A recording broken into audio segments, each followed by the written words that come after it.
હિંમતનગરમાં નિવૃત્ત સૈનિકો દ્વારા વિશાળ રેલીનું આયોજન કરાયું। હિંમતનગર ખાતે થોડાક દિવસો પહેલા એક આર્મી જવાન સાથે પોલીસકર્મી દ્વારા ઝપાઝપી કરતો વિડીયો વાયરલ થયો હતો।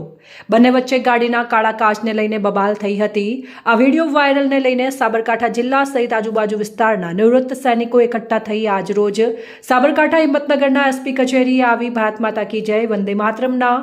નારા સાથે સૈનિકને ન્યાય આપોની માંગ સાથે એકઠા થયા હતા। દૂર દૂરથી સૈનિકો આજે એસપી ઓફિસે આવી ન્યાય માટેની માંગો કરી હતી તો અન્ય સહકારી જીનથી રેલી સ્વરૂપે આવ્યા હતા। પ્રતિનિધિ ફઝલભાઈ મેમણ, સાબરકાંઠા। જી સર। તારીખ 3/9/25 રોજ મોતીપુરા ચોકી પાસે જ્યારે શહેર ટ્રાફિકની ટીમ દ્વારા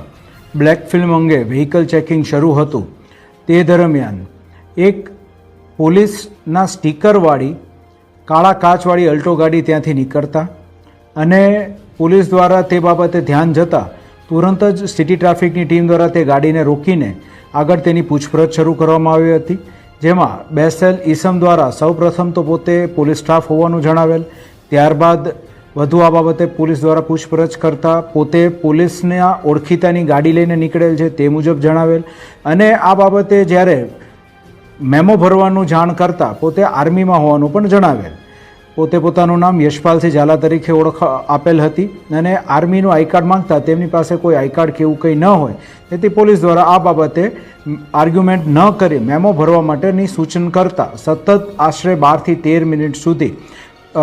આર્ગ્યુમેન્ટ શરૂ રાખેલ હતી અને મેમો નહીં ભરવા બાબતે અને ગાડી ડિટેન નહીં કરવા દેવામાં આવે તે બાબતે તેણે જણાવેલ હતું। આ બાબતે ત્યારબાદ પોલીસ દ્વારા જ્યારે તે ગાડી લઈને જવાનો પ્રયત્ન કરે છે ત્યારે તેને રોકી અને કાયદેસરની કાર્યવાહી કરવાનો પ્રયત્ન કરતા વધુ આ બાબતે ઉગ્ર દલીલો અને ઝપાઝપી થાય છે અને તેની અંદર પોલીસ દ્વારા જરૂરી કાયદેસરની કાર્યવાહી હાથ ધરવામાં આવે છે અને આ કાર્યવાહીના ભાગરૂપે તપાસ હાથ ધરવામાં આવે છે। સદર તપાસની બાબતે જે નિવૃત્ત સૈનિક સંગઠન છે તેઓ દ્વારા રજૂઆત કરવા અર્થે આજરોજ 8/9ના રોજ એક રેલીનું આયોજન કરવામાં આવેલું હતું અને આ રેલીના આયોજનના ભાગરૂપે તેઓ દ્વારા જે જીન રોડ છે ત્યાંથી શરૂ કરીને કલેક્ટર ઓફિસ સુધીની એક રેલી કાઢવામાં આવેલી હતી અને તેઓ દ્વારા કલેક્ટર સાહેબને મળીને અને ત્યારબાદ અત્રેની કચેરીએ પોલીસ અધિક્ષકશ્રીને મળીને પોતાની રજૂઆત કરવામાં આવેલી હતી અને તેઓની રજૂઆત શાંતિપૂર્ણ રીતે સાંભળી તેઓની તમામ રજૂઆત જે છે એ અન્વયે ન્યાયપૂર્ણ કાર્યવાહી કરવામાં આવશે અને તે માટે સમયની માંગણી પણ તેઓને પાસે કરવામાં આવેલી હતી અને તેઓને જાણ કરવામાં આવેલી હતી। સદર રેલી જે કાઢવામાં આવેલી હતી તે દરમિયાન જ અમુક અસામાજિક તત્વો દ્વારા અવૈધ રીતે ઉશ્કેરણી કરીને આ અસામાજિક તત્વો દ્વારા જે પોલીસની જે મોતીપુરા ચોકી આવેલી છે તેની નજીક જે પોટાહટ છે તે પોટાહટ પાસે જઈને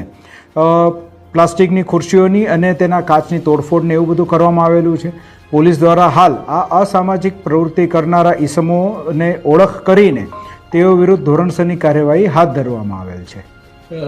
જે લોકો હતા તેઓની કોઈ ઓળખ થઈ હોય, કેટલા લોકોની અટકાયત કરવામાં આવી છે, કઈ રીતની કાર્યવાહી અત્યારે આગળની દિશામાં તપાસ હાથ ધરવામાં હાલ જે છે પોલીસ દ્વારા સૌપ્રથમ તો ત્યાં હાજર જે પોલીસ સ્ટાફ છે તેના દ્વારા ફરિયાદ નોંધવાની કાર્યવાહી કરવામાં આવી રહેલ છે અને આ ફરિયાદ નોંધ્યા બાદ જે કંઈ પણ અસામાજિક ઇસમો હતા તેઓના ફૂટેજીસ આપણી પાસે બોડી વોર્ન કેમેરામાં તથા ત્યાં હાજર વિડીયોગ્રાફર્સ પાસે છે અને તેમાંથી જેણે પણ આ પ્રવૃત્તિ કરી છે તે તમામને આઈડેન્ટિફાઈ કરી એક પછી એક તમામ વિરુદ્ધ કાયદેસરની કાર્યવાહી કરવામાં આવશે। હાલ ફરિયાદ દાખલ કરવામાં આવી રહી છે અને આગામી 24 કલાકની અંદર ફર્ધર પ્રોસિજર આમાં કરવામાં ખાસ કરીને જે બેઠક યોજવામાં આવી હતી નિવૃત્ત જે આર્મી જવાનો છે તેઓની શું માંગ હતી, શું બેઠકની અંદર ચર્ચા કરવામાં આવી હતી? નિવૃત્ત આર્મી જવાનો દ્વારા જે પોતાની અલગ અલગ માંગણી રાખવામાં આવેલી હતી તેની અંદર મુખ્ય મુદ્દાઓ જે છે જે હું આપને દર્શાવું તો જે પોલીસ દ્વારા એફઆઈઆર જે નોંધવામાં આવી છે તે અન્વયની તેમની રજૂઆત હતી, જેમાં તેઓ દ્વારા જે જ્યુડિશિયલ કમ્પ્લેન લોન્ચ કરવામાં આવેલી છે તે બાબતે તેઓને સમજ કરવામાં આવેલી હતી। ત્યારબાદ જે છે આર્મીના જે નિવૃત્ત સૈનિકો જે છે તેઓ દ્વારા જ્યારે કોઈ પણ પ્રકારનું સરકારી વિભાગની અંદર પોતાની કોઈ પણ રજૂઆત કરવામાં આવે તો તેનું તાકીદે અમલવારી કરવામાં આવે તેવી તેઓની રજૂઆત હતી, જે અંગે તેઓને જ્યારે પણ પોલીસ વિભાગમાં કોઈ પણ પ્રકારની જરૂરિયાત જણાય, જેમ કે તેઓને અનેકવાર એ લોકો હથિયાર લાયસન્સ માટે નિવૃત્ત આર્મી જવાનો આવતા હોય છે, સિક્યુરિટી એજન્સીઝ માટે આવતા હોય છે, અને એ ઉપરાંત બીજી પણ અનેક આર્મીના નિવૃત્ત જવાનોને પોલીસ વિભાગની જરૂરત પડતી હોય છે, ત્યારે સત્વરે પોલીસ વિભાગ દ્વારા તમામ પ્રકારની કાર્યવાહી પૂર્ણ કરવામાં આવે છે અને મદદરૂપ થવામાં આવે છે. તે બાબતે તેઓને જાણકારી આપવામાં આવી હતી, જેનાથી તે લોકો સંતુષ્ટ થયેલ હતા અને તેઓ દ્વારા જે કંઈ પણ આ આખો બનાવ બનેલો છે તેમાં તટસ્થ તપાસ થાય અને યોગ્ય ઇન્ક્વાયરી થાય તેવી માગણી કરવામાં આવેલી હતી, જે અન્વયે પણ પોલીસ વિભાગ દ્વારા જે ઇન્ક્વાયરી કરવામાં આવશે અને તટસ્થ તપાસ કરવામાં આવશે તે તેઓને બાંહેધરી આપવામાં આવેલી હતી. અને તેથી જે હાજર જે કંઈ પણ જે વિવિધ સૈનિક સંગઠનના જે આગેવાનો હતા તે લોકો સંતુષ્ટ થઈને